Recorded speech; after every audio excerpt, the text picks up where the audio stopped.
তারেক জিয়া, প্রধানমন্ত্রী তারেক জিয়া আজকে মাগরিবের ইফতারের সময় এমন একটা কাম করছে যেটার প্রশংসা করাই লাগে।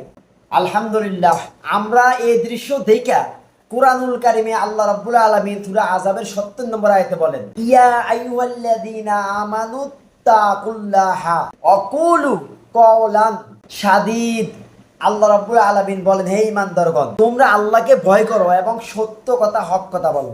তাই প্রধানমন্ত্রী আজকে যে কাজ করছে, এই কাজ দেশের প্রত্যেকটা আলেম ওলামা সমর্থন করতে হইব, করা জরুরি। কারণ তিনি আলেমদেরকে নিয়ে যে ইফতার করেছে, এইখানে তিনি যে মহৎ গুণের পরিচয় দিয়েছে, তার প্রশংসা করাই লাগবে। Thanks to Tarique Rahman for coming to the company of Islamic scholar. Tarique জিয়াকে ধন্যবাদ, তিনি আলেমদের সহবতে আসার জন্য।